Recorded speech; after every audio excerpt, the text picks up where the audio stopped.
Mariners lose 6-2. They fall to 21-23 on the season. They've lost three straight. They lose the first of three games against the Atlanta baseball franchise. Let's talk about how it happened. First inning, Bryce Miller really struggles, and we'll talk about Bryce Miller a bunch.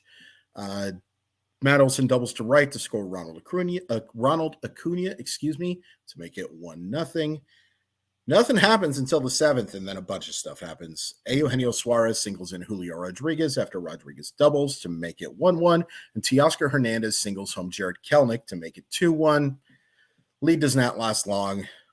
Marcelo Zuna singles to right to score. Eddie Rosario, Oswaldo Arcia, I always get this wrong.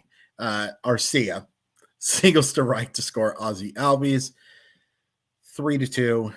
Matt Olson homers to right center to make it 4-2.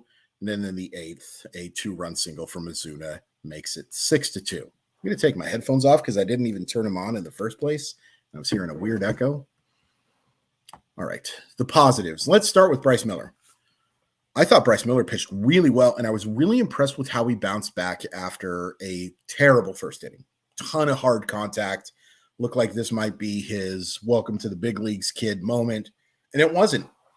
It wasn't. He was outstanding after the first inning. Pounded the strike zone.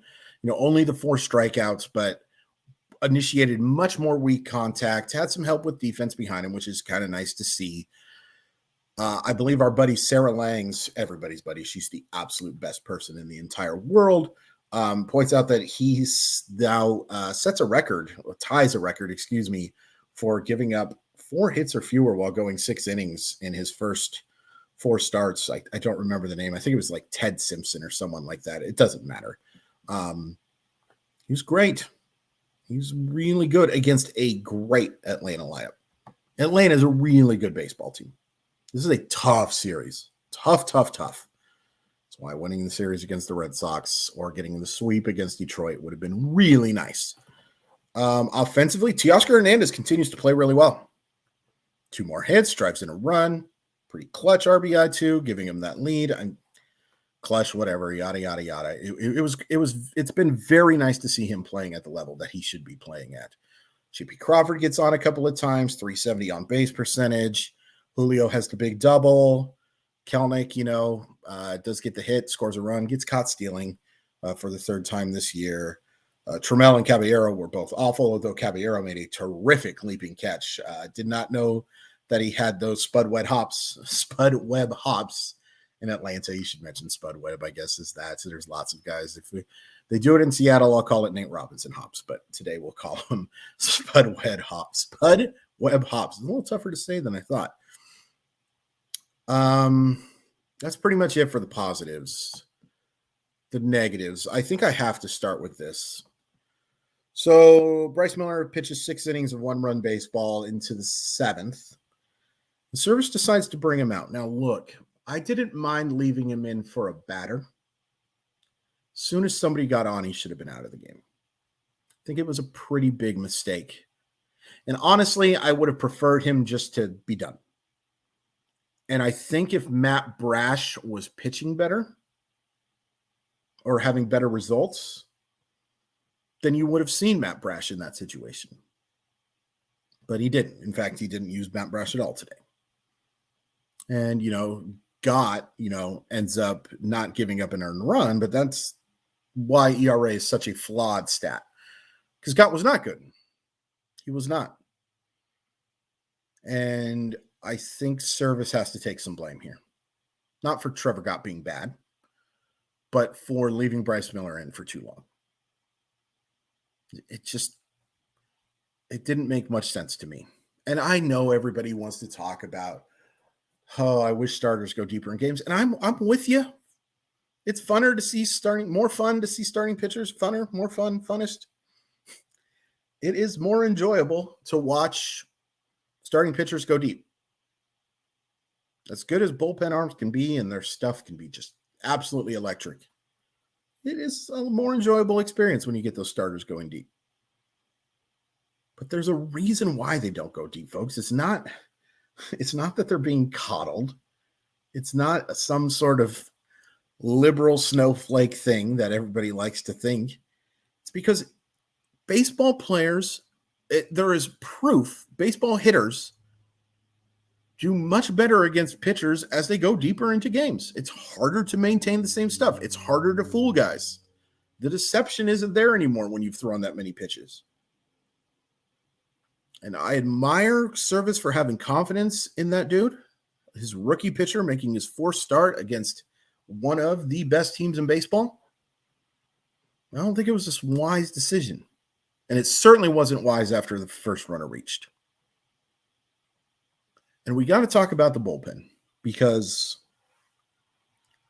they haven't pitched all that great lately. Now, the numbers are still fine. And, you look at like Justin Topa gives up 3 runs in just a third of an inning. Gives up that home run to Matt Olson, who, look, Matt Olson's overall numbers against Seattle aren't that great.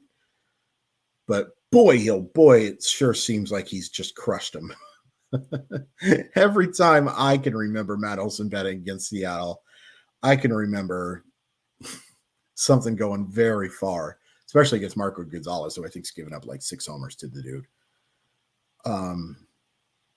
He wasn't great. He wasn't even close to great. Trevor Gott didn't get the job done today. Gabe Spire was bad a couple nights ago. And again, I'm so impressed with how these guys have pitched for most of the year. But regression's going to happen, folks. And they're relying on this bullpen too much right now. And some of this has to do with the fact that Andre Munoz isn't here.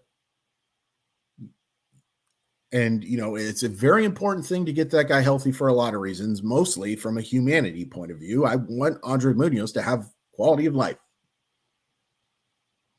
But you see how big that loss is. You see now that, and relying on Gott, Topa, and Spire, and some of these other arms, particularly those 3, Taylor Saucedo right now, relying on them, it's tough.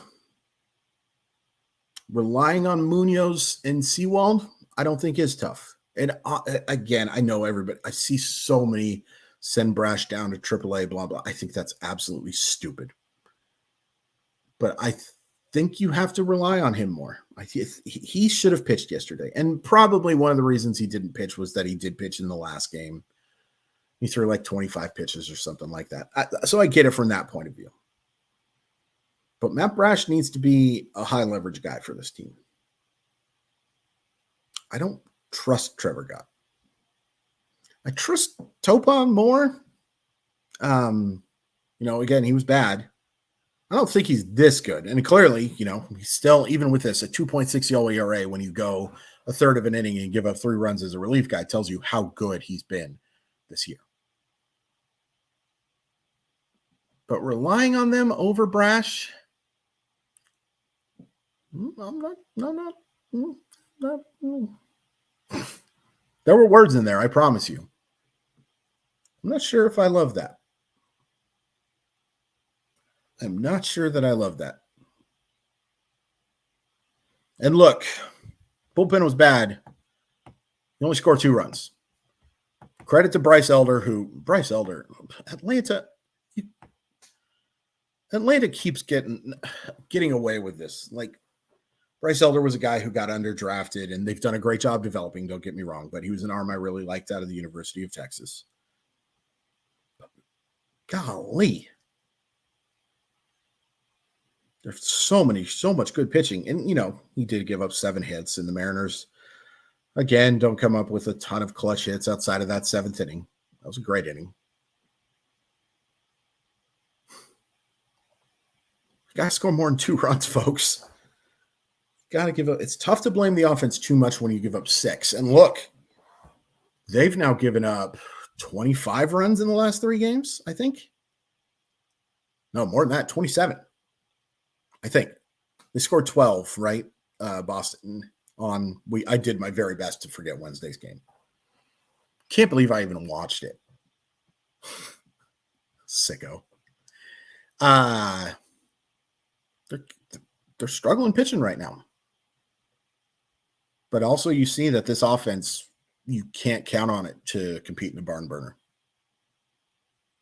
Can't. Bad game. Bad start to the series.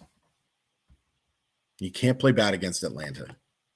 And look, they were winning 2-1 going into the late innings. So they had their shot. If you want to just go the positive route, let's just talk about the fact that Bryce Miller looks so good, folks. So good. He's going to have to develop the secondary stuff a little better in order to be like an actual top of the rotation guy. But that's your fourth starter now, folks. That's good. I am not concerned about the starting pitching one bit right now, even with Marco Gonzalez having an absolute S show in his last game. Everything else, I've got some worries about. So today, and I'm sorry this video is a little later than normal for those of you who do watch and count on these videos being up. Had a long night Friday, and then I had to record a podcast this morning. So I knew I had some time before this game started. I will always have these videos up before the next game starts, usually well before, but today was a little bit later. It's 12:34 p.m. on Saturday when I'm recording this. That's definitely the latest I've recorded one. Not counting, like the 1 a.m. after the game starts, yada, yada. Bullcrap. So the pitching matchup for today, which is what I was talking about before I went on a long tangent about absolutely nothing, is Logan Gilbert against Jesse Chavez. I imagine Chavez is only going to go a couple innings. Bullpen game. That's what they're doing right now. Gilbert needs to pitch well. He did not pitch well in his last game. Actually, I might be taking that back. Was his last game against... Look, Gilbert's had too many 6-inning 4-run starts for my taste. Overall, numbers are great. Long-term, no concern. But I can't remember how good his last start was. I am slowly going crazy. You guys remember that song? I am slowly going crazy. 1, 2, 3, 4, 5, 6 switch. Crazy going slowly am I. 6, 5, 4, 3, 2, 1 switch. No. Made that up. Mental institution. Fair. It'd be a lot easier to keep my sanity if the Mariners were playing better. And I don't want to have the conversation now because this is already a 13-minute video, but we talked about it after the Toronto series. I am curious how concerned you are. Because, no, we'll talk about it later. I promise we'll talk about it later. Please hit like, please hit subscribe. Follow me on Twitter at Crawford_MILB. We'll be back with a video and hopefully a win because it's not fun. Not fun recording these videos for losses. I imagine they probably do better when they lose because you want to see if I'm complaining about the same things you did, but wins are more fun.